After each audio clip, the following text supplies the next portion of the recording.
سيدنا وسندنا ومرادنا ومقصودنا وشفيعنا وحبيبنا وحبيب ربنا وطبيبنا وطبيب قلوبنا وأولانا ومولانا محمدا عبده ورسوله أرسله بالحق بشيرا ونذيرا وداعيا إلى الله بإذنه وسراجا وقمرا منيرا أما بعد قال سبحانه وتعالى في كلامه المجيد وفرقان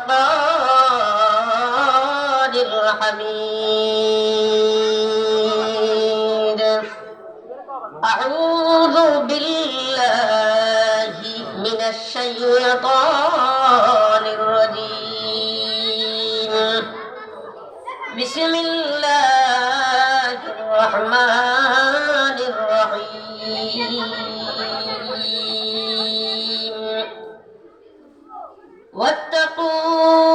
واتقوا يوما ترجعون فيه إلى الله ثم توفى كل نفس ما كسبت وهم لا يظلمون صدق الله المولانا العظيم قال رسول الله صلى الله عليه وسلم عن أبي هريرة رضي الله تعالى عنه قال رسول الله صلى الله عليه وسلم سبعة يذلهم الله في ظله يوم لا ظل إلا ظله الإمام العادل وشاب نشأ في عبادة الله تعالى ورجل قلبه معلق في المساجد ورجلان تحابا في الله اجتمعا عليه أو تفرقا عليه ورجل دعته امرأة ذات منصب ولا جمال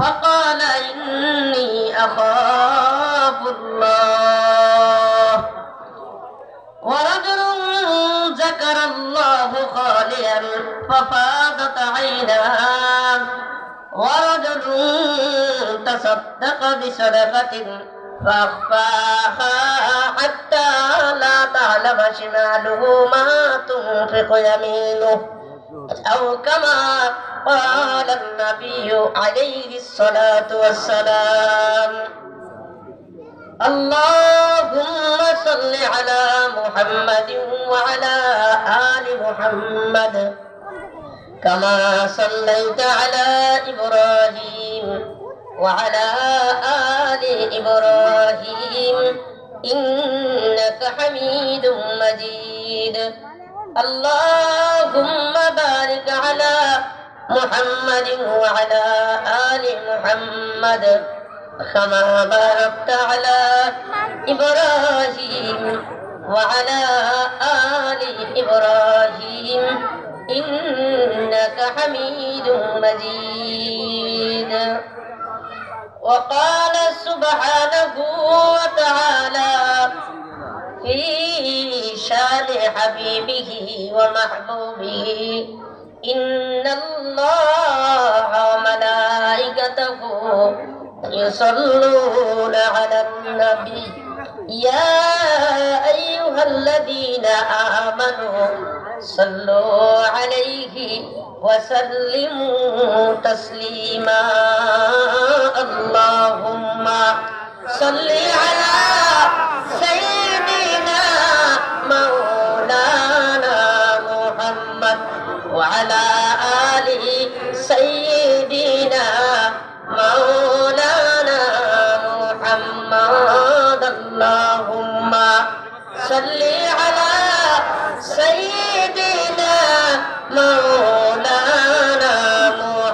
محمد وعلى آل سيدنا مولانا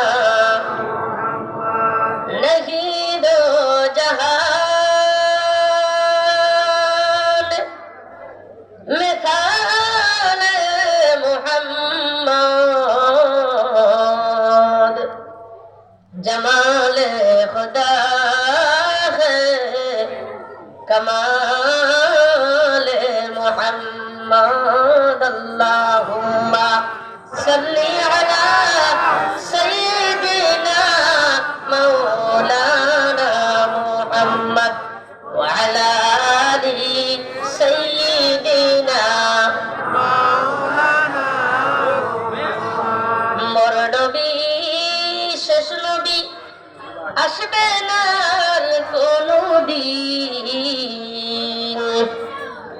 যার নাম রাখছেন আমার আল্লাহ রহমাতাল লিল আলামিন আল্লাহুম্মা সাল্লি আলা সাইয়্যিদিনা মাওলানা মুহাম্মদ ওয়া আলা আলি সাইয়্যিদিনা মাওলানা মুহাম্মদ আলহামদু লিমান قدر خيرا وخبالا والشكر لمن صور حسنا وجمالا لا زدت ولا ند ولا حد لمولا الآن كما كان ولم يلق زوالا لا شبه ولا مثل ولا كفء لمولا لا ولد ولا والد لها عم وخالا لا ولد ولا والد لا عم وخالا পূর্ব শিবপুর জামে মসজিদ ফটোয়ারি বাড়ির সংলগ্ন তাফসীরুল কোরআন মাহফিলের দ্বিতীয় অধিবেশনের সম্মানিত মুহতারাম সভাপতি বিশেষ অতিথি ওয়ারাসাতুল আম্বিয়া ওয়াজিবুল ইহতিরাম মুআজ্জাজ হযরত উলামায়ে কেরাম তোলাবায়ে ইলম দূর দূরান্ত থেকে আগত আল্লাহ প্রেমিক ইসলাম প্রেমিক কোরআন প্রেমিক প্যান্ডেলের ভিতরে ও বাহিরের সর্বস্তরের সম্মানিত মুসলমান ভাইরা পর্দার আড়ালের পর্দানিশীন সম্মানিত মা ও বোনেরা সর্বপ্রথম শুকরিয়া জ্ঞাপন করি ওই জাতার সত্তার জন্য যিনি অত্যন্ত দয়া করে মায়া করে মহব্বত করে ভালোবেসে আমাদের সকলকে ঈমানের মতো দৌলত ঈমানের মতো সম্পদ দান করেছেন। পৃথিবীতে এর চেয়ে বড় নেয়ামত এর চেয়ে বড় সম্পদ আর কিছুই হতে পারে না। যাকে আল্লাহ পাক ঈমান দান করেছেন মনে করতে হবে সে অন্য কিছু পাক আর না পাক সে সবকিছু পাইছে।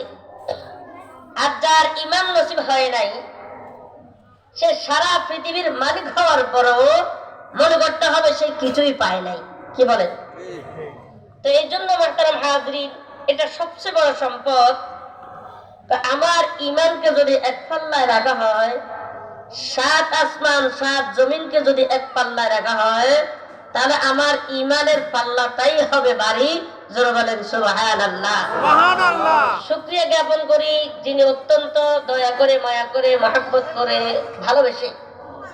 আমরা কখনো আল্লাহকে বলি নাই, দরখাস্ত করি না যে আল্লাহ আপনি আমাদেরকে ঈমান নসিব করেন। এই ধরনের দরখাস্ত দুনিয়াতে আসার আগে কেউ করছেননি। দুনিয়াতে আসার আগে কেউ আল্লাহকে বলছেননি যে আল্লাহ আপনি আমাদেরকে ঈমানদার বানায় দুনিয়াতে পাঠায়েন, বলছেননি? বলি না। মুহতারাম হাজরিন, আল্লাহ পাক আমাদের প্রতি মায়া করছে বিদায়, দয়া করছে বিদায় আমাদেরকে ঈমানদারের ঘরে ঈমানদার বানাইছেন। কি বলে? কথা ঠিক না? আর ঈমান এটা কোনো ওয়ারিসি সম্পদের মতো না যে দেখা যায় মা বাবার মৃত্যুর পরে তাদের রেখে যাওয়া সম্পদের মালিক হয় কে? সন্তান। সন্তানের পরে নাতি। এইটা কোনো এমন একটা সম্ভব না যে আমার দাদা ইমানদার ছিল তাই আমার বাবা ইমানদার, আমার বাবা ইমানদার ছিল তাই আমি ইমানদার, আমি ইমানদার ছিলাম তাই আমার ছেলে মেয়ে ইমানদার হবে। এটা কি এমন নাকি? আর এমন নাকি? না। আমার হাজরিন, বরং আল্লাহ যার প্রতি মায়া করছে, দয়া করছে, মহব্বত করছে, তাকেই আল্লাহ পাক ঈমানের মতো দৌলত সম্পদ দান করেছেন। জোরে বলেন সুবহানাল্লাহ। শুকরিয়া জ্ঞাপন করি ওই জাতার সত্তার জন্য, যিনি অত্যন্ত দয়া করে, মায়া করে, মহব্বত করে, ভালোবেসে আমাদের সকলকে সুস্থ রেখে আমাদের হায়াতকে দীর্ঘায়িত করে দুনিয়ার বিভিন্ন কাজকর্ম থেকে অবসর করে, ফারেক করে এই ফিতনা ফাসাদের জমানায় যে জমানার কথা নবীজি 1400 বছর আগে বলে দিয়েছেন যে তোমাদের মাঝে এমন একটি জমানা আসবে, এমন একটি সময় তোমাদের সামনে আসবে, যে সময়টা তোমরা ঈমান টিকাই রাখাটা তোমাদের জন্য এত কষ্টকর হবে, যেমন একটা জ্বলন্ত কয়লা হাতের তালুতে রাখতে যত কষ্ট হবে, ঈমান টিকাই রাখাটাও অত কষ্টকর হবে। কি বলেন, কথা কি না?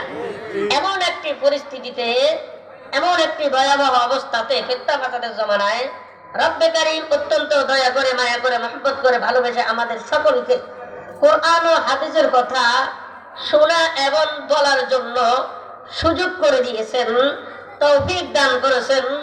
এই জন্য অন্তরের অন্তঃস্থল থেকে একবার শুকরিয়া জ্ঞাপন করি, আলহামদুলিল্লাহ। আমরা যে এখানে আসতে পেরেছি, আল্লাহ যে আমাদেরকে এখানে আসার আর বসার জন্য সুযোগ করে দিয়েছেন, এই জন্য আমরা খুশি না নারাজ? আরো জোরে বলেন, খুশি না নারাজ? অবশ্যই খুশি রে মুসলমান। কারণ খুশি হব না কেন? এটা তো একটা দ্বীনের কাজ। এটা কেউ নিজের মন গড়া মতো ক্ষমতার বলে, ইচ্ছার বলে, শক্তির বলে, অর্থের বলে করতে পারে না, বরং ওই ব্যক্তি দ্বীনের কাজ করতে পারে যাকে রব্বে কারীম তৌফিক দিবেন। কি বলেন, কথা রেখে দিন না? নবী আমার বলেন, আল্লাহ পাক যার মঙ্গল কামনা করে তাকে দ্বীনের কাজ করার মতো সেরকম সুযোগ আর ব্যবস্থা করে দেয়। কি বলেন? আমার আপনার মতো শত মানুষ এখনো রাস্তায় ঘাটে, হাটে, বাজারে ইত্যাদিতে অযথা অন্যায় ভাবে সময় নষ্ট করতেছে। কি বলেন, আছে কি নাই? আরো জোরে বলেন, আছে কি নাই? আছে। মুসলমান শক্তি আছে, আসতে পারে নাই, সব ঠিক আসতে পারে নাই, কিন্তু ব্যস্ততা আমাদেরও আছে। কিন্তু তারপরেও আল্লাহ পাক যে আমাদেরকে নিয়ে এসেছেন, আমরা এটা ভেবে নিব যে আমরা আসি নাই, রব্বে কারীম দয়া করে আমাদেরকে আসার আর বসার জন্য সুযোগ করে দিয়েছেন। কি বলেন, কথা কি না? কোটি কোটি টাকার মালিক, টাকা পয়সা রাখারও জায়গা পায় না, কিন্তু বেচারা মরণের আগে হজ করার সুযোগটা পায় নাই। এমন ব্যক্তি আছে যারা জীবনে কল্পনাও করে নাই সে যে হজ করতে পারবে, কিন্তু আল্লাহ পাক তাকে হজ করায় নিয়ে আসে। কি বলে, কথা দিকে? এই জন্য দ্বীনের কাজ ইচ্ছার বলে, ক্ষমতার বলে, শক্তির বলে হয় না, বরং রব্বে কারীম যাকে শক্তি দেয়, রব্বে কারীম যাকে তৌফিক দেয়, সেই করতে পারে। তো নবীজি যে বলছে আল্লাহ পাক যার মঙ্গল কামনা করে তাকে দ্বীনের কাজ করার মতো সুযোগ করে দেয়। এখন আসুন, রব্বে কারীম যে আমাদেরকে সুযোগ করে দিয়েছেন, আমাদের মঙ্গল কি কামনা করছে? অবশ্যই আল্লাহ পাক আমাদের মঙ্গল এটা কামনা করছে যে এখানে আসার কারণে আল্লাহ পাক আমার আপনার জীবনের তামাম গুনাহ খাতাগুলোকে মাফ করে দিবেন। এই কারণেই আল্লাহ পাক আমাদেরকে এখানে আসার জন্য সুযোগ করে দিয়েছেন। জোরে বলেন সুবহানাল্লাহ। আরো জোরে বলেন সুবহানাল্লাহ। ও মুসলমান ভাইরা আমার, আজকের এই মজলিসের কথা, আজকের এই ওয়াজ মাহফিলের কথা আল্লাহ পাক স্বয়ং ফেরেশতাদেরকে জিজ্ঞাসা করবে। ফেরেশতারা, আল্লাহু আকবার, আল্লাহ পাক বলবে, ও ফেরেশতারা রে, তোমরা না বলেছিলে আমি যখন তোমাদের কাছে তোমাদের থেকে মতামত করে চেয়েছিলাম, যখন আমি দুনিয়াতে প্রতিনিধি বানানোর জন্য চেয়েছিলাম, তখন তোমাদের কাছে আমি বলেছি যে দুনিয়াতে যদি আমি প্রতিনিধি বানাই এটা কেমন হবে, তোমাদের মত কি? তখন তোমরা বলেছিলে এই দুনিয়াতে মানুষ সবসময় খুন খারাপের ভিতরে লিপ্ত থাকবে। আল্লাহ পাক বলেন, ওয়াইস ক্বালা রাব্বুকা লিল মালাইকাতি ইন্নী জাইলুন ফিল আরদি খলিফা ক্বালু আতাজআলু ফিহা মান ইউফসিদু ফিহা ওয়া ইয়াসফিকু দিমা ওয়া নাহনু নুসাব্বিহু বিহামদিকা ওয়া নুকদ্দিসু লাক ক্বালা ইন্নী আ'লামু মা লা তা'লামুন। ও ফেরেশতারা, তোমরা তো বলেছিলে এরা দুনিয়াতে যাইয়া সবসময় খুন খারাপি, মারামারি, হানাহানির ভিতরে লিপ্ত থাকবে। যাইয়া দেখে আসো ফটোয়ারি বাড়ির এলাকার ভিতরে যাইয়া একটু ঘুরে আসো, দেখো সবাই এলাকার ভিতরে সবাই মিলে একটা কোরআন হাদিসের ওয়াজ মাহফিলের আয়োজন করেছে, লোকজন ওখানে বসে কোরআন হাদিসের কথা শুনতেছে, আমি আল্লাহর কথা শুনতেছে, আর তো নবীজির কথা শুনতেছে, পরকালের কথা শুনতেছে। অথচ তোমরা বলেছিলে তারা সবসময় খুন খারাপিতে লিপ্ত থাকবে। তখন ফেরেশতারা বলবে, আল্লাহ আমাদের তো বুঝার ভুল হয়েছে, আমরা তো বুঝতে পারি নাই। তখন আল্লাহ ফেরেশতাদেরকে সাক্ষী রেখে বলবে, ফেরেশতারা তোমরা সাক্ষী থাকো, সাক্ষী থাকো, সাক্ষী থাকো। আজকের এই অঞ্চলে যতজন এই মাহফিলে অংশগ্রহণ করেছে, ইচ্ছায় হোক অনিচ্ছায় হোক, যারা এখানে বসবে, যারা কোরআন হাদিসের কথা শুনবে, আমি আল্লাহ সকলের জীবনের তামাম গুনাহগুলোকে মাফ করে দিলাম। জোরে বলেন সুবহানাল্লাহ। এই জন্য লাভবান হয়েছি না ক্ষতিগ্রস্ত হয়েছি? আল্লাহ পাক আমাদেরকে শহীদ দান করুক, সকলে বলুন আমিন। আরো জোরে বলেন আমিন। মুহতারাম হাজিরিন, আমি আপনাদের সামনে পবিত্র কালামুল্লাহ শরীফ থেকে ছোট সূরা বাকারার 281 নম্বর আয়াতে কারিমা তেলাওয়াত করছি। যেহেতু যুব সমাজের উদ্যোগে মাহফিলটা, এই জন্য ইনশাআল্লাহ এমন ভাবে আয়াতটা নিয়েছি, একটা হাদিস পেশ করলাম, যাতে করে যুবকদের এই আলোচনার মাধ্যমে যুবকদের একটু ফায়দা হয়। ইনশাআল্লাহ ওই সম্পর্কে আলোচনা করে যতটুকু সময় শেষ করার চেষ্টা করব। ওয়া তাওফীকি ইল্লা বিল্লাহ। আল্লাহ রাব্বুল আলামিন বলেন, ওয়াত্তাকু ইয়াওমান তুরজাউনা ফীহি ইলাল্লাহ, ওয়াত্তাকু ইয়াওমান তুরজাউনা ফীহি ইলাল্লাহ, সুম্মা তুওয়াফা কুল্লু নাফসিন মা কাসাবাত ওয়া হুম লা ইউযলামুন। আল্লাহ রাব্বুল আলামিন বলেন, ভয় করো ওই দিনকে, যেই দিন ইয়াওমান তুরজাউনা ফীহি ইলাল্লাহ, যেই দিন তোমরা সকলেই প্রত্যাবর্তন করতে হবে, তোমরা সকলেই প্রত্যাবর্তন করতে হবে, যেই দিন সবাই একসাথে জমা হতে হবে। সুম্মা তুওয়াফা কুল্লু নাফসিন মা কাসাবাত, ওখানে একসাথে সমবেত হওয়ার পরে, একসাথে জমায়েত হওয়ার পরে সবার বিচার আচার করা হবে। আল্লাহ বলেন, সুম্মা তুওয়াফা কুল্লু নাফসিন মা কাসাবাত, আমি আল্লাহ ওই দিন সকলের কৃতকর্মের ফলাফল, যেই যতটুকু আমল করেছে, যেই যতটুকু কামাইছে, আমি আল্লাহ সকলের কৃতকর্মের ফলাফল সবাইকে সুন্দরভাবে বুঝিয়ে দিব। ওয়া হুম লা ইউযলামুন, আমি আল্লাহ ওই দিন কারো উপরে জুলুম করব না, ওই দিন কারো উপরে অত্যাচার করব না। জোরে বলেন সুবহানাল্লাহ। তাহলে আল্লাহ বলছেন ভয় করো ওই দিনকে। কোন দিন? সেই দিন হলো হাসরের ময়দান। সেই দিন কি বলেন না? সেই দিন কি? হাসরের ময়দান। বুঝা যায় হাসরের ময়দানটা অত্যন্ত ভয়াবহ হবে। অত্যন্ত কি হবে? ভয়াবহ হবে, কঠিন পরিস্থিতি হবে। এই কারণে তো রব্বুল বলছেন, ভয় করো ওই দিনকে, যেই দিন আল্লাহ আকবার অত্যন্ত ভয়াবহ হবে, যেই দিন তোমার আপনজন বলতে কেউ থাকবে না। মুসলমান ভাইরা আমার, ভয় করো ওই দিনকে, যেই দিন আল্লাহু আকবার আজকে এই দুনিয়াতে বৈজ্ঞানিকদের থিওরি অনুযায়ী এই পৃথিবীতে সূর্য আল্লাহু আকবার 9,30,00,000 মাইল উপরে। তারপরও গরমের সিজনে যখন গরমকাল আসে, কি পরিমাণ গরমটা আমাদের কাছে লাগে। ও মুসলমান, আমাদের দেশে যতটুকু গরম, সৌদি আরব, আরব কান্ট্রি গুলাতে দেখা যায় এর থেকে ডবল গরম থাকে। আল্লাহু আকবার। মুসলমান ভাইরা আমার, ওই সমস্ত কান্ট্রি গুলাতে, ওই সমস্ত দেশগুলাতে গরমের সময় বাইরে চলাফেরা করা যায় না। কি বলেন কথা? ঠিক না? মুসলমান ভাইরা আমার, অথচ সূর্য 9,30,00,000 মাইল উপরে, তারপরও যদি এত গরম হয়, কিন্তু হাসরের ময়দানে কিয়ামতের দিন আমার নবী বলেন, এই সূর্যটা আমার আপনার 1 বিঘত উপরে রাখা হবে, 1 বিঘত উপরে নিয়ে আসবেন। কি বলেন কথা? ঠিক না? তাহলে 30 লক্ষ মাইল, 9,30,00,000 মাইল উপরে হওয়ার পরেও যদি এরকম তাপ হয়, হাসরের ময়দানে যখন এই সূর্যটা আমার আপনার 1 বিঘত উপরে চলে আসবে, তখন কি পরিমাণ তাপ হবে? মুসলমান ভাইরা আমার, এই পৃথিবীতে সূর্যটা উল্টা পিঠে তাপ দিচ্ছে, তাও আপন পিঠে দিচ্ছে না। উল্টা পিঠে তাপ দেওয়ার পর এরকম গরম। মুসলমান ভাইরা আমার, আল্লাহ পাক কাল হাসরের ময়দানে কিয়ামতের দিন সূর্য যেই গরম এখন বর্তমানে যেই তাপটা আছে, এর থেকে 70 গুণ বেশি তাপ আরো বাড়াই দিবে।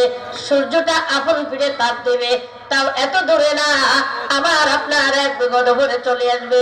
এবার বুঝে দেখেন কেমন গরমটা হবে রে মুসলমান।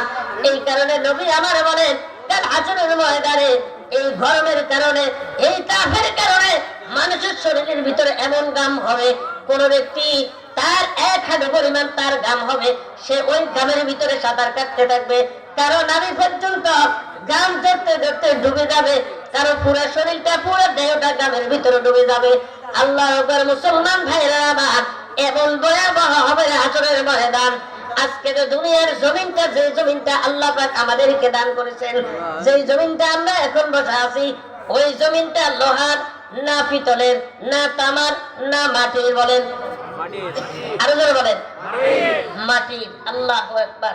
কিন্তু হাসরের ময়দান, আল্লাহু আকবার, নবী আমার বলেন হাসরের ময়দানটা মাটির হবে না, বরং তামার হবে। কি হবে? আরো জোরে বলেন তামার হবে। এখন সূর্য যতই গরম হোক না কেন, কিন্তু কেউ যদি এই মাটির উপরে বসে থাকে, মাটিও তো গরম হয়ে যায়, তারপরেও ঠান্ডার একটা ব্যবস্থা আছে, মাটি অতটা গরম হয় না। কিন্তু আপনি দেখবেন রাস্তাঘাটে হাঁটতে, ছাদের উপরে ফাঁকা রোডে, তারপর সৌদি আরবে এমন অবস্থা, রাস্তার উপরে আপনি যখন ডিম ছেড়ে দেবেন, কাঁচা ডিম, ওই ডিমটা মামলেট হয়ে যায়। কি বলেন? এত উত্তপ্ত, এত গরম হয়। আল্লাহু আকবার। কিন্তু মাটি অতটা গরম হয় না। হাসরের ময়দানে আল্লাহ পাক জমিনটাকে তামার বানাই দিবে, মাটির না। কারণ তামার যদি বানাইয়া দেয়, তাহলে কি পরিমাণ গরম হবে। ওখান দিয়ে সূর্য থাকবে 1 বিগত করে, তাও আপন পিঠে তাপ দিবে, 2 গুণ বাড়াই দেওয়া হবে তাপ, আবার জমিনটা হবে তামার। এবার বুঝেন ভয়াবহটা কেমন হবে। শুধু তাই নয় না মুসলমান ভাইরা আমার, নবী আরো বলেন কাল হাসরের ময়দানে সবাই উলঙ্গ অবস্থায় দাঁড়িয়ে থাকবে। কি অবস্থায়? আরো জোর বলেন কি অবস্থায় দাঁড়িয়ে থাকবে? ও মুসলমান, আম্মা জান আয়েশা যখন এই হাদিসটা নবীজির মুখে শুনছে, আম্মা জান আয়েশা বলছে, ওগো নবীজি, ইয়া রাসূলুল্লাহ, ইয়া হাবিবাল্লাহ, আপনার পরিবারের সকলের কি একই অবস্থা হবে নাকি? বলে যে, ওরে আয়েশা, সকলেরই একই অবস্থা হবে। আম্মা জান আয়েশা বলে, তাহলে সকলের যদি একই অবস্থা হয়, আপনার পরিবারের তো একটা সম্মান আছে, হাসরের ময়দানে এটার এই সম্মানটা তো নষ্ট হয়ে যাবে। নবী আমার বলেন, আয়েশা, তুমি হাসরের ময়দানটাকে মনে করছো এটা স্বাভাবিক হবে রে? না না, এটা এমন স্বাভাবিক হবে না, এটা অত্যন্ত ভয়াবহ হবে। কারণ কে উলঙ্গ, কার কি অবস্থা হবে, কার কোনো খোঁজ খবর তো থাকবে না। সবাই ওই দিন একটা কথাই বলতে থাকবে, ইয়া নাফসি, ইয়া নাফসি, ইয়া নাফসি। ওলি আল্লাহ বলেন, সবাই বলতে থাকবে, ইয়া নাফসি, ইয়া নাফসি। কে কার খোঁজ খবর দিবে, কে কার দিকে তাকাবে? আল্লাহ রাসূল বলেন, হে আয়েশা, তুমি পর্যন্ত কিয়ামতের ভয়াবহতা তুমি এত সহজ মনে করিও না, এটা অত্যন্ত কঠিন ভয়াবহ হবে। ওই দিন কারো হুঁশ থাকবে না, ওই দিন সবাই অস্থির থাকবে, সবাই আল্লাহর কাছে বলবে, ইয়া নাফসি, ইয়া নাফসি। আয় আল্লাহ, আপনি আমাদের বিচার করেন, আপনি আমাদের বিচারটা করে যে কোন একটা সিদ্ধান্ত নিয়ে নেন, হয়তো জাহান্নামে দেন অথবা জান্নাতে দেন। আমাদের হাসরের ময়দানের কষ্টটা আমাদের আর সহ্য হচ্ছে না, থাকতে হবে হাসরের ময়দানে। একদিন 2 দিন নয়, 1 মাস 2 মাস নয়, 1 বছর 2 মাস নয়। রব্বে কারীম বলেন, মিকদারুহু 50 আলফা সানা। 1 বছর 2 বছর নয় রে মুসলমান, টানা 50,000 বছর আমাকে আপনাকে হাসরের ময়দানে এই কঠিন ভয়াবহ অবস্থাতে দণ্ডায়মান থাকতে হবে। জোরে বলেন কথা ঠিক না? এই কারণে মুসলমান, আল্লাহ এই কারণে তো বলছে, ওয়াত্তাকু ওয়াত্তাকু ইয়াওমান তুরজাউনা ফীহি ইলাল্লাহ। হাসরের ময়দানটা অত্যন্ত কঠিন ভয়াবহ হবে রে মুসলমান। ওখান দিয়ে জাহান্নাম চিৎকার করে বলতে থাকবে, আল্লাহ। জাহান্নাম ধাও ধাও করে চিৎকার করে আওয়াজ করতে থাকবে, রব্বে কারীমের দরবারে বলতে থাকবে, আল্লাহ, তুমি না বলেছিলা মানুষকে আমার খাদ্য হিসেবে বানাইবা, ওই মানুষকে তাড়াতাড়ি দাও না কেন? মানুষ আমার ক্ষুধার তাড়না, হাজার হাজার বছর আমি ক্ষুধারত। আল্লাহর কাছে এখান থেকে জাহান্নামে ডাক দিতে থাকবে, ভয়ঙ্কর আওয়াজ দিতে থাকবে। রে মুসলমান, আপনি একটা জিনিস চিন্তা করেন, কোন বন জঙ্গলে যদি আপনাকে বেঁধে উলঙ্গ রাখা হয়, ওখানে যদি আপনাকে ছেড়ে দেওয়া বানিয়ে যদি কেউ যদি ওখানে না থাকে, ওখানে সমস্ত শিয়াল অথবা ভাগ অথবা সিংহ থাকে, এবং কঠিন অন্ধকার, বজ্র, হ্যাঁ, বৃষ্টির মধ্যে তুফানের ভিতরে কেউ যদি আপনাকে ওখানে বেঁধে রাখা হয়, রেখে দেয়, আপনার অবস্থাটা কি হবে? কি বলে আপনার অবস্থাটা কি হবে? ও মুসলমান, বিভিন্ন বিল্ডিং, বিভিন্ন ফ্যাক্টরিতে যখন আগুন লাগে, যখন নিচতলা আগুন লেগে যায়, উপরে যারা আছে বলেন এদের ভয়াবহটা কেমন? এদের আর কোনো হুঁশ থাকেনি। গত কয়েক বছর আগে যে লঞ্চে আগুন ধরছে, 3 তলা নাকি 4 তলা বিশিষ্ট লঞ্চ, নিচতলা আগুন ধরে ফেলছে, উপরে কে কি করবে, কে কোন দিকে দৌড়বে, কারো কোনো খবর নাই। এ সময় কি কারো কোনো হুঁশ থাকেনি বলেন? মাথায় তো কাজও তো করে না। ঘরের ভিতরে যদি আগুন লেগে যায়, ঘরের ভিতরে যদি, বাড়ির ভিতরে যদি আগুন লেগে যায়, বিল্ডিং এর ভিতরে যদি আগুন লেগে যায়, তখন কারো কারো মাথায় কাজ করেনি। কি করবে না করবে তার হুঁশ থাকে না, কারণ তার তো কঠিন বিপদ। নিস্তারা যদি আগুন লেগে যায়, উপরে যারা আছে তাদের এই মুহূর্তে তাদের কেমন লাগে, এই মুহূর্তে তাদের পরিস্থিতিটা কেমন হবে? যে যেমনি পারে যান বাঁচানোর জন্য চেষ্টা করে, কি বলে কোদালিগিরি না। কিন্তু মুসলমান ভাইরা আবার ওই সময় কি কেউ কোনো অন্যায়ের সাথে জড়িত হবে না, কারণ তাদের কোনো খাওয়া দাওয়ার কোনো খোঁজ খবর নাই।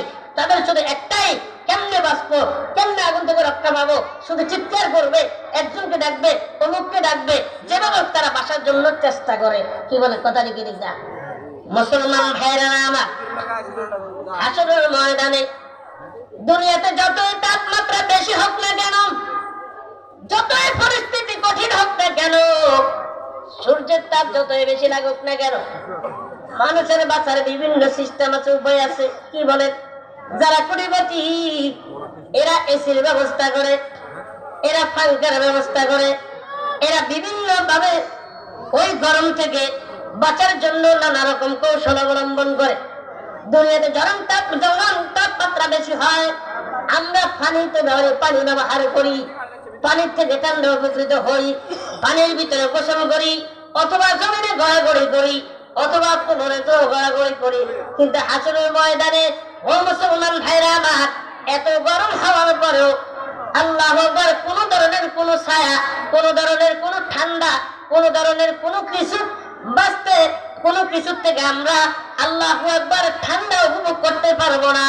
ওখানে কোনো এসিও থাকবে না, কোনো বাতাসও থাকবে না, কোনো গাছপালাও তো থাকবে না যে গাছের নিচে যাইয়ে বসবো। কি বলে, থাকবে নি? আরো তোমার থাকবে নি? এই মুহূর্তে আমার আপনার কি উপায় হবে? নবীজি বলেন, আল্লাহ আকবার, কাল হাসরের ময়দানে আল্লাহ পাকের আরশের ছায়া ব্যতীত আর পৃথিবীতে আর কোন ধরনের কোন ছায়া থাকবে না। মুসলমান ভাইরা আমার, নবীজি বলেন, কাল হাসরের ময়দানে ওই আরশে আজিমের ছায়া ব্যতীত কোন ধরনের কোন ছায়া থাকবে না। আল্লাহ পাক কাল হাসরের ময়দানে 4-7 শ্রেণীর ব্যক্তিকে স্পেশাল ভাবে আরশে আজিমের নিচে ছায়া দান করে, ছায়ার ব্যবস্থা করে কাল হাসরের ময়দানে নাজাতের ফয়সালা করে দিবেন। জোরে বলেন সুবহানাল্লাহ।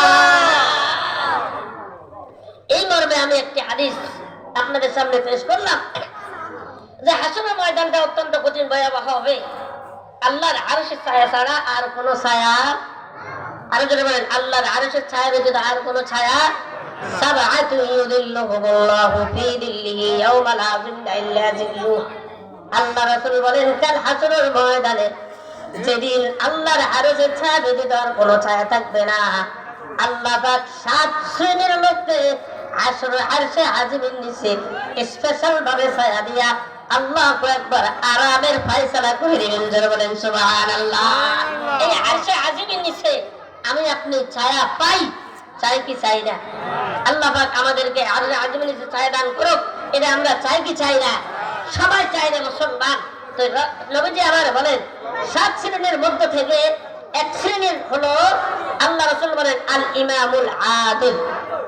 1 নম্বর হলো ন্যায়পরায়ণ শাসক। মনে রাখবেন, 1 নম্বর কি বলেন? ন্যায়পরায়ণ শাসক।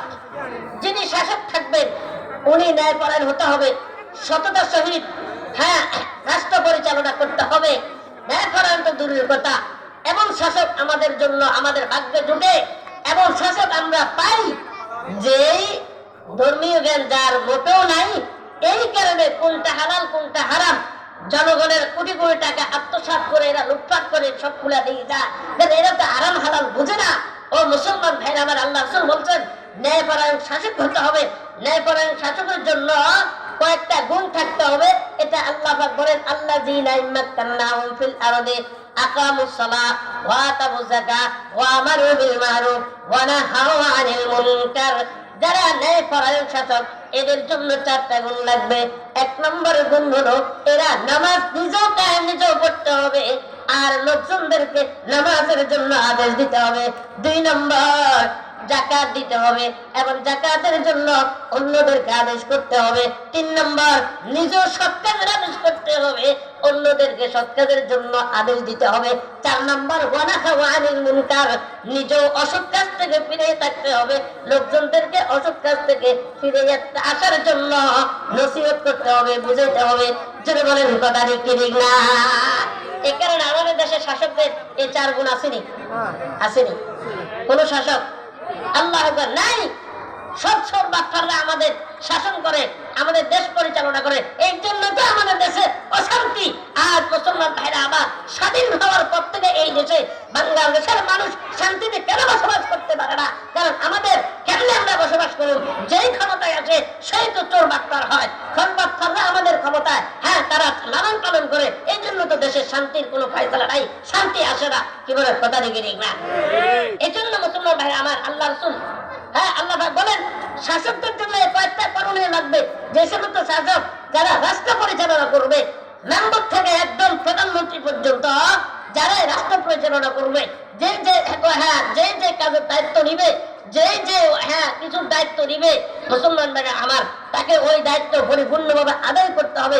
কারণ তার হাসরের ময়দানে ওই দায়িত্ব সম্পর্কে হাসরের ময়দানে জবাবদিহি হতে হবে। কি বলেন? আলা কুল্লুকুম রাঈন ওয়া কুল্লুকুম মাসউলুন আন রাইয়াতিহি। নবীজি বলেন প্রত্যেক ব্যক্তি জিম্মাদার। যে ব্যাপারে জিম্মাদার মুসলমান ভাইরা আমার, তার হাসরের ময়দানে সকল জিম্মাদারকে জবাবদিহি করতে হবে। আল্লাহ পাক সকলকে প্রশ্ন করবে, অমুক জিম্মাদার প্রশ্ন, আমি আল্লাহ পাক প্রশ্ন করবে যে তোমার জিম্মাদারে কতটুকু পালন করছো। ও হে মেম্বার, তোমার জিম্মাদারে তোমার ইউনিয়নের ভিতরে যত গরিব লোকজন ছিল, কতজনের হক তুমি আদায় করেছো। হে চেয়ারম্যান, তুমি কতজন লোকজনের হক আদায় করেছো। এমবিদেরকে ডেকে বলবে তুমি তোমার লোকজনের কতটুকু হক আদায় করছো। রাষ্ট্রপ্রধানকে ডেকে বলবে তোমার রাষ্ট্রের ভিতরে কতজনের হক তুমি আদায় করেছো। এই কারণে মুসলমান ভাইরা আমার, সকলকে কাল হাসরের ময়দানে অবশ্যই জবাবদিহি হতে হবে। কি বলেন কথা ঠিক না? একটা হলো না, এরপরে শাসক হতে হবে।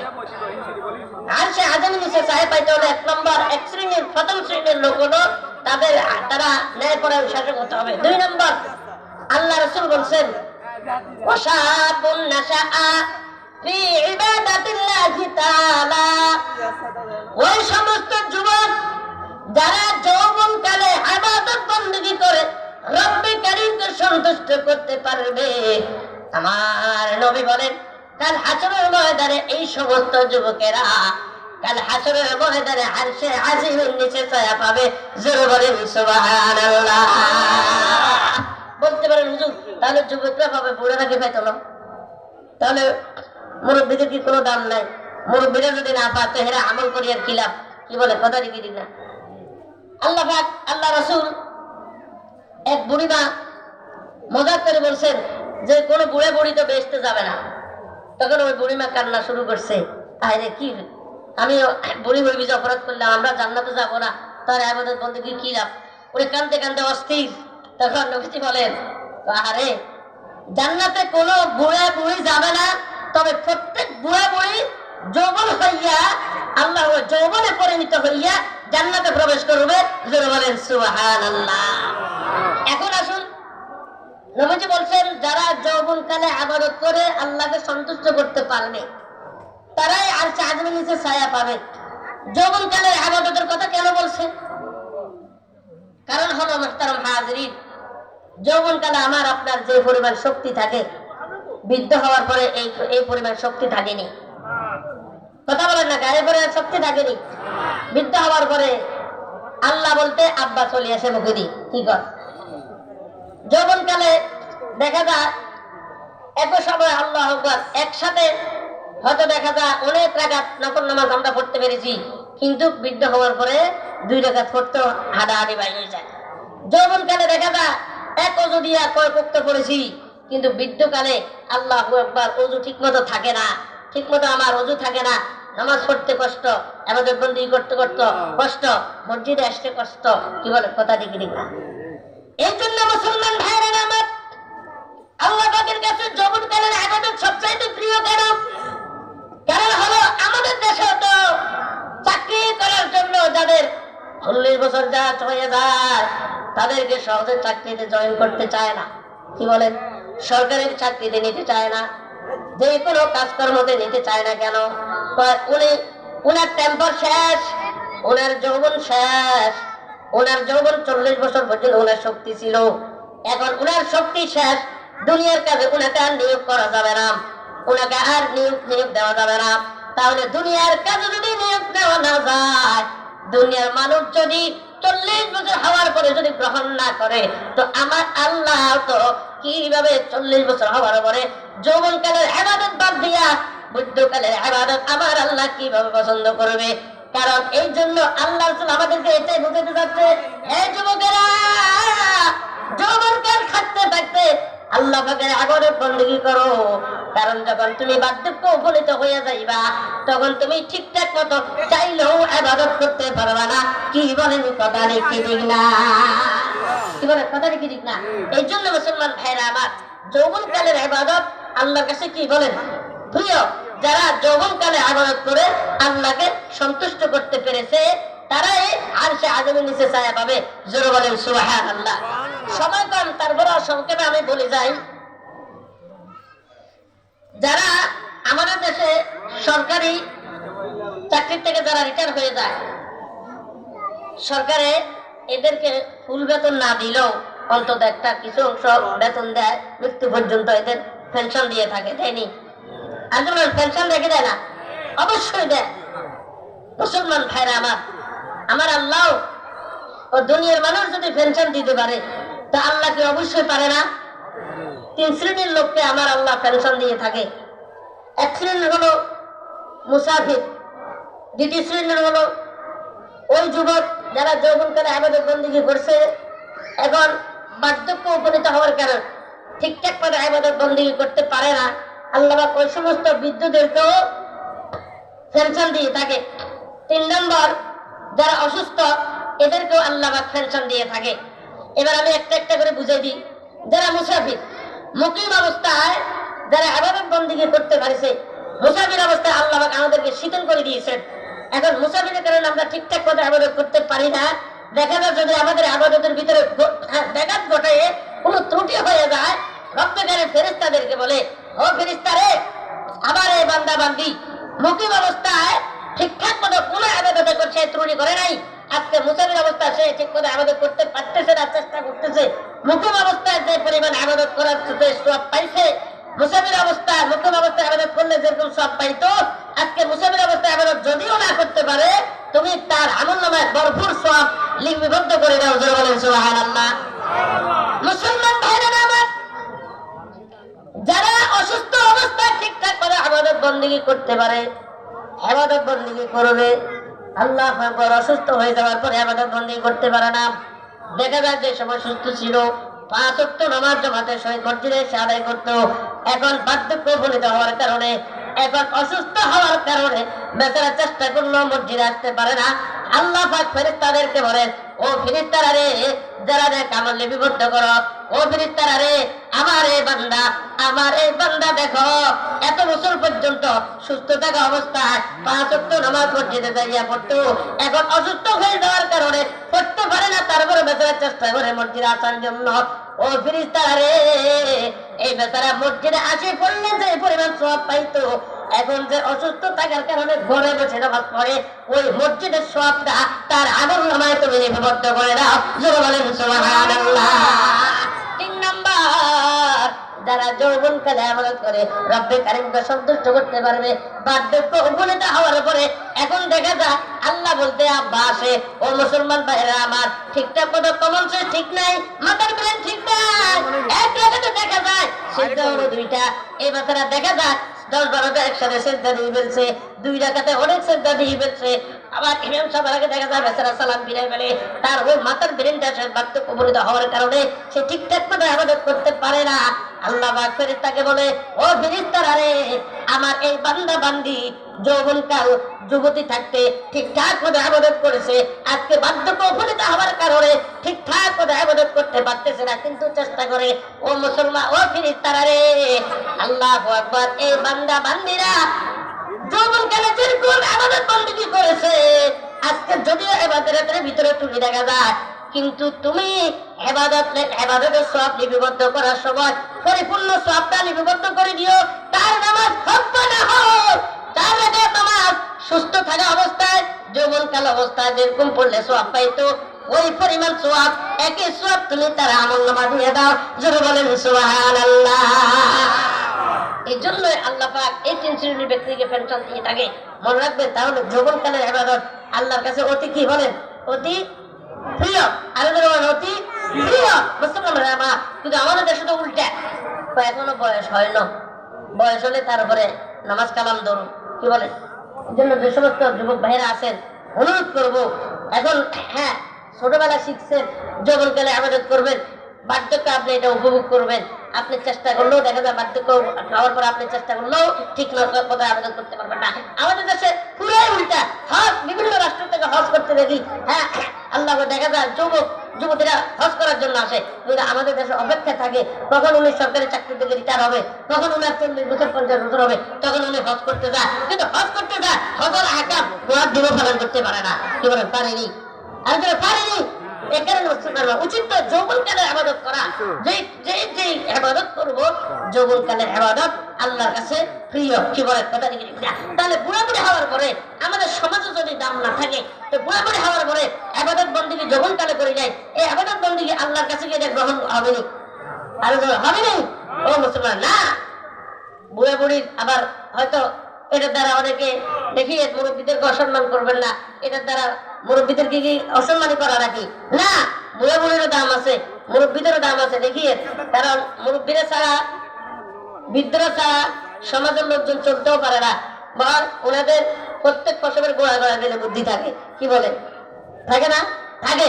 এক বাদশা, সে চিন্তা করলো যে আমি 300 লোকের একটু মেহমানদারি করব। তবে 300 লোকজনকে যে মেহমানদারি করাবো, প্রত্যেকটাকে আমি একটা একটা বকরি জবাই করে তাদের প্লেটের সামনে দিব, তাদের সামনে দিব প্লেটে। যারা এটা খাইতে পারবে তাদের জন্য বিশাল একটা পুরস্কারের ঘোষণা হবে।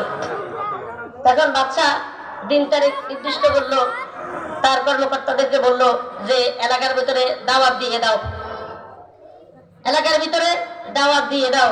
তবে দাওয়াত যে দিবা, যুবক দেখে দেখে দাওয়াত দিবা, কোন বুড়ে বুড়ির দাওয়াত দিও না, কারণ এরা দেখা যায় অপচয় করবে, খাইতে পারবে না, আর এদেরকে দাওয়াত দেওয়ারও দরকার নাই, যুবক দেখে দেখে দাওয়াত দিবা। এখন বাদশার কর্মকর্তারা দিন তারিখ ঠিক করে সবাইকে দাওয়াত পৌঁছাইছে। বিভিন্ন লোকজন থেকে, বিভিন্ন এলাকা থেকে লোকজন আসছে। কিছু কিছু যুবক আসছে খালের ওই পার থেকে। এখন আসার সময় তাদের সাথে কিছু মুরব্বীরাও আসছে। তারা বলতেছে যে আপনারা আমাদের সাথে চলেন, বাচ্চা যদিও নিষেধ করছে মুরব্বীদেরকে নিত না, অসুবিধা কি, আপনারা খালের এক পাশে বসে থাকবেন, আমরা যাইয়ে দাওয়াত গ্রহণ করে আবার আপনার সাথে চলে আসো। এখন সবাই আসছে, বাচ্চা সবার জন্য মেহমানদারি আয়োজন করছে, সকলের প্লেটে একটা একটা বকরি দিছে। বকরি দেওয়ার পরে বাচ্চা একটা বুদ্ধি করছে, তার কর্মকর্তাদেরকে বলছে, সকলের হাতের ভিতরে, 2 হাতের ভিতরে 2টা লম্বা করে কাইম বেঁধে দাও, কাইম লাঠি বেঁধে দাও। এখন প্রত্যেকের হাতের ভিতরে এভাবে লাঠি বাঁধি দেওয়া হয়েছে। আচ্ছা, লাঠি বাঁধি দেওয়ার পরে কোন ব্যক্তি যখন এখান থেকে এ পর্যন্ত লাঠি বাঁধি দিবে, এই হাতটাকে কি বাঁকা করতে পারবি নি? বলেন না, বাঁকা করতে পারবি নি? এটা তো সুযোগ নাই, এই হাতও বাঁধি দিচ্ছে, বাঁকা করতে পারে না। এখন সরকারের বাচ্চার লোক কর্মকর্তারা যখন সবার হাত বেঁধে দিছে, বেঁধে দিয়ে সবার সামনে বকরি দিছে, এখন সবাই তো হাতকে বাঁকা করতে পারে না, খাইতে পারে না, বকরি তো খাইতে পারবে না। এখন সবাই বলতেছে বাচ্চা আমাদের সাথে সিটিংবাজি করলো। সবাই বলতেছে, বাচ্চা এলান করে দিছে যে খাইতে পারবে এই অবস্থায় আমি তার জন্য বিশাল একটা পুরস্কারের ঘোষণা দিব। এখন সবাই তো খাইতে পারে না, কি করবে? তো যারা খালের ওই পার থেকে মুরব্বীদেরকে নিয়ে আসছে। এরা কয়েকজনে কয় রে, আমরা তো আসার সময় কয়েকজন মুরব্বী আনছি, মুরব্বীদের তো প্রত্যেক ফসলের গোড়া গোড়া বুদ্ধি থাকে, যাই এদের কাছে আমরা একটা পরামর্শ নিয়ে আসি। এরা চলে গেছে, যাইয়া বলতেছে আমরা তো আপনাদেরকে আনছি, তবে স্যার বাচ্চা আমাদেরকে কি করছে, কান বাঁধি দিচ্ছে, লাঠি বাঁধি দিচ্ছে, আমরা তো এখন এখানে কেমনে কেমন খাইতে পারি না। এখন আপনাদের তো বুদ্ধি বেশি, আমাদের একটা খাবার একটা বুদ্ধি দিবেন দে। তোমা এটা তো সহজ, আরে তোমাদের বিষয়ে বুদ্ধিটা নাই, তা আমি একটা বুদ্ধি দিই, ওই বুদ্ধিটা তোমরা যদি গ্রহণ করো খাইতে পারিবা, পুরস্কারও পাইবা। কি বুদ্ধি? তোমরা যে টেবিলে বাচ্চা বকরি রাখছে, তোমরা একজনের সামনাসামনি বসবা, একজন টেবিলের ওই পাশে বসবা, একজন টেবিলের এই পাশে বসবা। তো এই পাশে যিনি বসছো হাত তো পাকা করতে পারে না লম্বাতে, ওই পাশের জনকে এভাবে খাওয়াই দিবা, ওই পাশের জন লম্বাতে তোমাকে খাওয়াই দিব। ওমা তারা বলছে কথা তো ঠিক। এটা নিয়ে তারা দৌড়ে চলে আসছে, এখন পাশাপাশি বসছে তো সামনাসামনি, একজন একজনকে খাওয়াই দেয়। বাচ্চা এটা দেখে তো অবস্থা খারাপ, কি রে তোমরা এই বুদ্ধি করে পাইলে? তো আপনি যাদেরকে আনতে মানা করছেন তাদের থেকে এই বুদ্ধিটা নিয়ে এসছি। বাচ্চা বলতেছে এই কারণে বলছি বুড়া বুড়িদেরকে আনিও না, কারণ তাদের বুদ্ধি বেশি। কি বলেন? এই কারণে মুসলমান ভাইরা আমার, যদি আমাদের দেশে আমরা হয়তো তাদেরকে অপমান করি, তাদেরকে অপদস্থ করি না, তাদের সম্মান কখনো নষ্ট করবো না। আল্লাহর কাছে তাদের সম্মান আছে। হ্যাঁ, তাদের বয়স হয়ে যাওয়ার কারণে হয়তো আমরা তারা ইবাদত বন্দেগী ঠিকঠাক মতো করতে পারে না, তারা হয়তো একটু ক্যাটকেরিয়ে হয়ে যায়, এটাই তাদের সমস্যা। কি বলে? তো এখানে মুহতারাম হাজরিন, আমার আর আপনি যৌবনকালে ইবাদত করবেন না, আর বৃদ্ধ অবস্থা হ্যাঁ আল্লাহর পাওয়ার জন্য চেষ্টা করবেন। আল্লাহ আপনার এই ইবাদতের কি না আল্লাহ ঠেকানা, আপনার ইবাদত আল্লাহ গ্রহণ করবে না। আল্লাহ বলবে যে সময় শক্তি আছিল ইবাদত করছ নাই, আর এখন বৃদ্ধ হয়ে গেছে, এখন কিছু পারছ না, এখন এসেছে আমার ইবাদত বন্দেগী করার জন্য। এখানে মুহতারাম হাজরিন বলে রাখবেন, যৌবনকালের ইবাদত আল্লাহর কাছে কি বলেন? প্রিয়। এই কারণে যৌবনকালের হিসাবও আল্লাহর কাছে দিতে হবে মুসলমান। তাহলে দ্বিতীয় শ্রেণীর লোক যারা যৌবনকালে ইবাদত করে আল্লাহকে সন্তুষ্ট করতে পারবে, তারাই আরশে আজিমের নিচে ছায়া পাবে। তৃতীয় শ্রেণী আসুন, وشعب نشأ في عبادة الله تعالى ورجل قلبه معلق في المساجد। তৃতীয় শ্রেণী 3 নম্বরে ওই সমস্ত ব্যক্তিরা তার হাসরের ময়দানে কঠিন ভয়াবহতে আরশে আজিমের নিচে ছায়া পাবে, যাদের অন্তরটা সব সময় মসজিদের সাথে লাগানো থাকবে। জোরে বলেন সুবহানাল্লাহ। বলে ছোট হুজুরে ওয়াজ করে গেছে, মসজিদের সাথে যার অন্তরটা লাগা থাকবে সে আরশে আজিমের নিচে ছায়া থাকবে। কালকে ফজরের পর থেকে ওই অন্তরটা মসজিদের সাথে লাগাইয়া শুয়ে থাকিয়ে। কি বলেন? এমন নাকি মসজিদের দেওয়ালের সাথে বুক বাজাই শুয়ে থাকিয়ে, হ্যাঁ সুন্দর করে শুয়ে থাকিয়ে, এমন নাকি? কি বলেন? এমন নাকি? না, এটার দ্বারা কি বুঝেছে? হ্যাঁ, এটার দ্বারা কি বুঝেছে? মানে যার অন্তরটা মসজিদের সাথে লাগানো, মানে কি? যার অন্তর, যার মসজিদের প্রতি যার প্রেম ভালোবাসা থাকবে, অর্থাৎ সে মসজিদ থেকে ইবাদত বন্দেগী করার পরে নামাজ পড়ে যখন সে অবসর হবে, অবসর হওয়ার পরে তার একটা চিন্তা ধারণা থাকবে, আরে আবার কোন সময় আসুন, আবার কোন সময় মসজিদ আসুন। কারণ নবী আমার বলেন, আহাব্বুল বিলাদি ইলাল্লাহি মাসাজিদুহা ওয়া আবগাযুর রিজালি ইলাল্লাহি আসওয়াকুহা। আল্লাহ তাআলার নিকট সবচাইতে প্রিয় জায়গা মসজিদ, আর সবচাইতে নিকৃষ্ট জায়গা আল্লাহর কাছে বাজার, আর শয়তানের কাছে নিকৃষ্ট জায়গা মসজিদ, শয়তানের কাছে উৎকৃষ্ট জায়গা হলো বাজার। এবার আপনি চিন্তা করেন, কি আল্লাহর কাছে প্রিয় যেটা ওইটাতে যাবেন, না শয়তানের কাছে প্রিয় যেটা ওইটাতে যাবেন? বাজারে গেলে শয়তান খুশি হয়, মসজিদে গেলে শয়তান বেজার হয়। বাজারে থাকলে আড্ডা দিলে আল্লাহ নারাজ হয়, আর মসজিদে আড্ডা দিলে মসজিদে থাকলে আল্লাহ খুশি হয়। এবার আল্লাহকে খুশি করবেন না শয়তানকে খুশি করবেন? কারা কারা শয়তানকে খুশি করবেন? হাত জাগান। নাউযুবিল্লাহি মিন যালিক। শয়তানকে খুশি করবেন? বুঝেন না? হ্যাঁ বুঝেন না, ঠিক আছে। আল্লাহ পাক সকলকে কবুল করুন। তাহলে আল্লাহকে খুশি করবেন না শয়তানকে খুশি করবেন? বলেন। বুঝে যাবে কালকে থেকে কে বাজারে আড্ডা দেয়, কে দোকানপাটে আড্ডা দেয়। মুসলমান ভাইরা আমার, সময় সংকেত না, একটু বুঝে বললে আরো সহজ হতো। বাজারে বসলে গুণে ছাড়া কিছু হয় না, আর মসজিদে বসলে ইবাদত ছাড়া কিছু হয় না।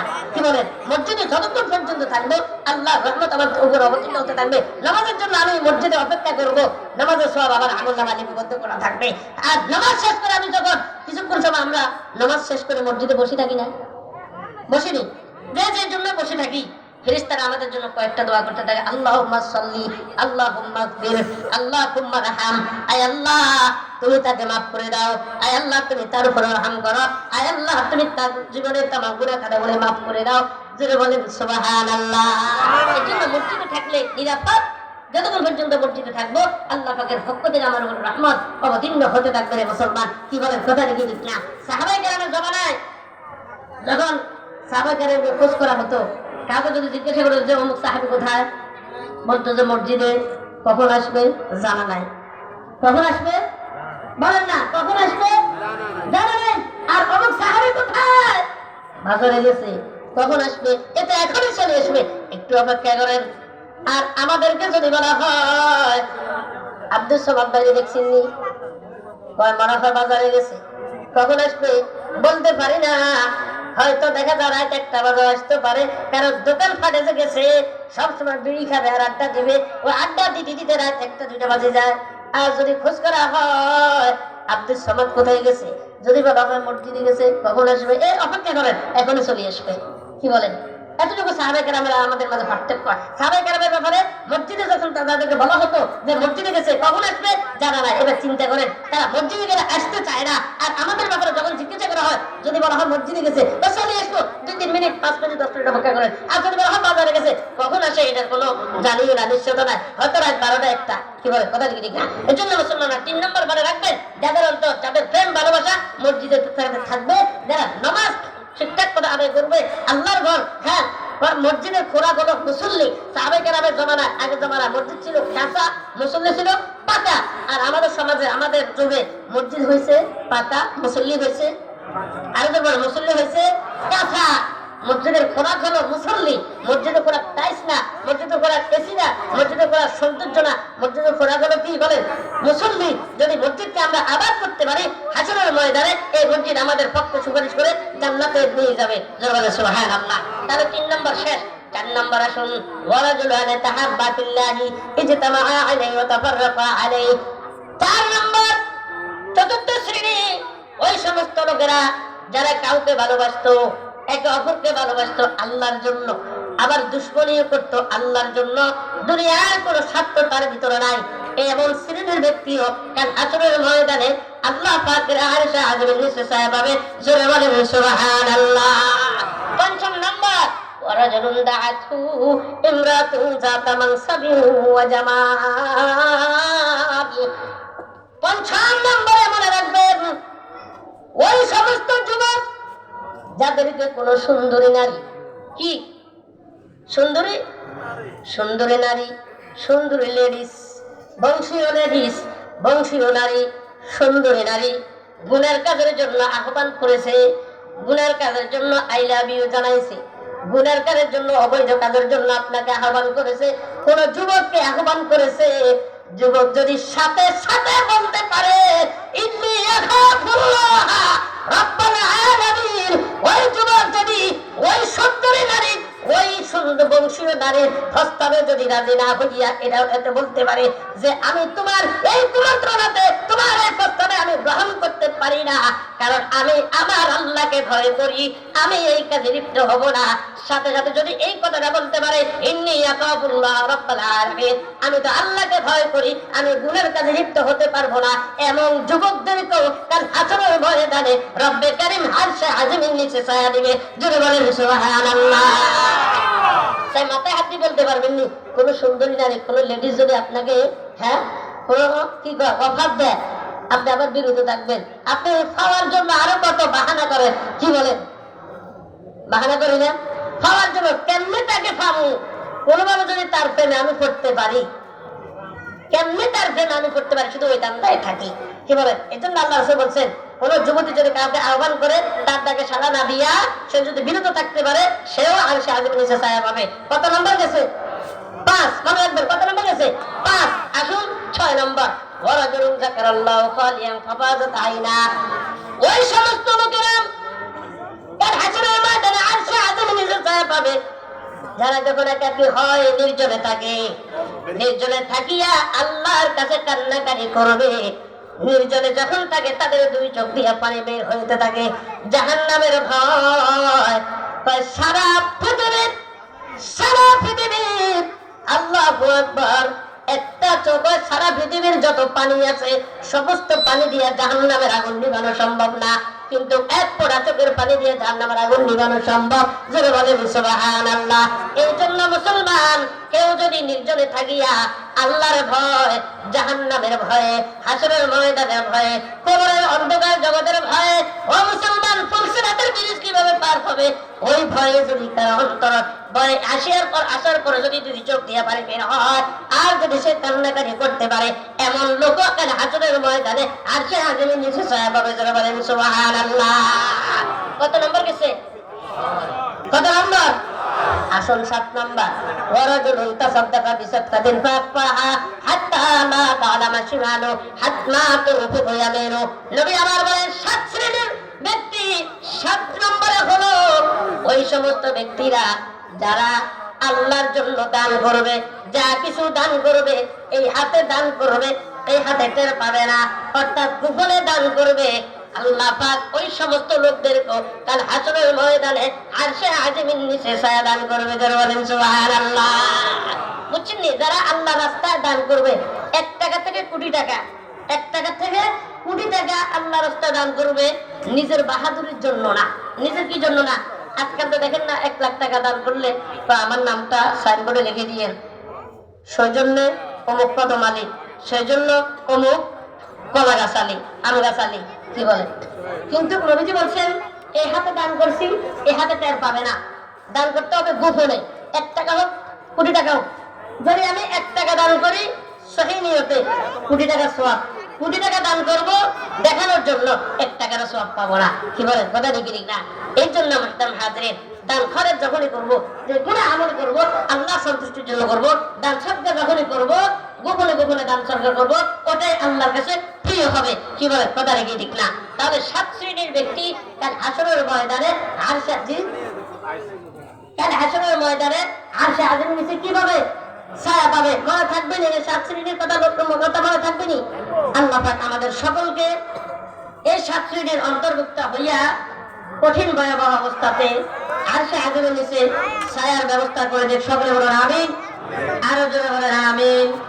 যাক আলহামদুলিল্লাহ, আপনাদের মনে এই মাহফিলটা শুরু মাহফিল, কি বলেন, অত্যন্ত চমৎকার সহিত আপনারা আয়োজন করেছেন। আমাদের যারা দোয়া করে যায় আজকের এই মাহফিল থেকে, যারা দীর্ঘদিন থেকে এই মাহফিলের জন্য কষ্ট করেছে, অর্থ দিয়া, বুদ্ধি দিয়া, শ্রম দিয়া, দোয়ার মাধ্যমে, যে সমস্ত যুবক ভাইরা যারা এই মাহফিলের জন্য কষ্ট করেছে, আমি অন্তর থেকে দোয়া করি আল্লাহ পাক সকলের এই কষ্টকে কবুল করে দেখ। সকলে বলেন আমিন। আরো জোরে বলেন আমিন। শুনেন শুনেন শিবপুরবাসী, শুনেন দিয়া মন, শুনেন শুনেন শিবপুরবাসী, শুনেন দিয়া মন, সুন্দর হয়েছে আপনাদেরই আজকের আয়োজন, ভালো লাগছে আপনাদেরই আজকের সম্মেলন। এই মাহফিলের জন্য যারা কষ্ট করেছে প্রতিদান দিবেন আল্লাহ তাআলা হাসরের মাঠে। এই মাহফিলের জন্য যারা কষ্ট করেছে প্রতিদান দিবেন আল্লাহ তাআলা হাসরের মাঠে। দোয়া করি আল্লাহ যেন বাড়ায় সবার মান, দোয়া করি আল্লাহ যেন বাড়ায় মান সম্মান। ভালো লাগছে আপনাদেরই আজকের আয়োজন, সুন্দর হয়েছে আপনাদেরই আজকের আয়োজন। এই মাহফিলের উদ্যোক্তা অনেক মুসল্লি, তার মধ্যে ভালোভাবে সোহেল ভাইকে চিনি। এই মাহফিলের উদ্যোক্তা অনেক মুসল্লি, তার মধ্যে ভালোভাবে খতিব সাহেবকে চিনি। চালিয়ে যাবেন প্রত্যেক বছর এমন আয়োজন, চালিয়ে যাবেন প্রত্যেক বছর এমন আয়োজন। ভালো লাগছে আপনাদেরই আজকের সম্মেলন, সুন্দর হয়েছে আপনাদেরই আজকের আয়োজন, খুশি হয়েছে এলাকারই সকল জনগণ। কি বলে, খুশি হয়েছেন? এই জন্য প্রত্যেক বছর চেষ্টা করবেন, এটার দ্বারা অনেক ফায়দা এলাকার ভিতরে। হ্যাঁ, যদি কোনো কুসংস্কার থাকে এর মাধ্যমে এগুলা দূর হয়ে যাবে। আল্লাহ পাক আমাদের সকলকে ঐক্যবদ্ধ হইয়া প্রত্যেক বছর ফার্স্ট থেকে ইনশাআল্লাহ আমাদের মৃত্যু পর্যন্ত এরকম আয়োজন আমরা চালিয়ে যাব। এরকম যেরকম আয়োজন চেষ্টা করব সবাই মিলে ঐক্যবদ্ধ হইয়া এরকম একটা কোরআনের মাহফিল, দ্বীনের মাহফিল। এটা কোনো গান বাজনার মাহফিল না, এটা কোনো কি বলেন নোংরামের কিনা অনুষ্ঠান না, এটা দ্বীনের মাহফিল। এটার মধ্যে যেই জড়িত হবে সেই লাভবান হবে। কি বলে কথা দেখি ঠিক না? আল্লাহ পাক আমাদের সকলকে কবুল করুক, সকলে বলে আমিন। আল্লাহ পাক যেন আমাদের এই প্রদীপ শাহ হুজুর, যিনি আমার পাশে বসে আছেন, অনেক বছর হুজুর মনে আপনাদের এখানে আলহামদুলিল্লাহ। আমি যখন এখানে পড়ালেখা করি 42 বছর, মারহাবা, সবাই বলেন মারহাবা। আল্লাহ পাক হুজুরের হায়াতের ভিতরে বরকত দেন, সকলে বলে হাফেজ। আমরা এই মাদ্রাসা থাকতে যখন 24 ঘন্টার একটা জমাত নিয়ে এখানে আসছিলাম, প্রত্যেক মাসে ওখান থেকে 24 ঘন্টার জন্য তাবলীগের নিযুক্ত ছাত্রদের জমাত বের হইতো। তা আপনাদের মসজিদে আমি আসছি, তখনও হুজুরকে দেখছি। আল্লাহ পাক এখনো রাখছে। দোয়া করি আল্লাহ যেন হুজুরের হায়াতের ভিতরে বরকত দেয়, সকলে বলে আমিন। আর অত্র এলাকার ভিতরে আল্লাহ পাক যেন হেদায়েতের বারকাত বাড়ায় দেয়, সকলে বলে আমিন। যারা আমার বলি যে যারা এ পর্যন্ত সহযোগিতা করে এসেছেন, সকলে সহযোগিতা আল্লাহ কবুল করুক, সকলে বলে আমিন। আমাদের প্রধান মেহমানের বয়ান শুনে ওনার হাতে আমরা মুনাজাত করে এখান থেকে বিদায় নেব। আল্লাহ পাক সকলকে কবুল করুক, সকলে বলে আমিন। ওয়া আখিরু দাওয়ানা আলহামদুলিল্লাহি রাব্বিল আলামিন। আসসালামু আলাইকুম ওয়া রাহমাতুল্লাহি ওয়া বারাকাতুহু। মাশাআল্লাহ।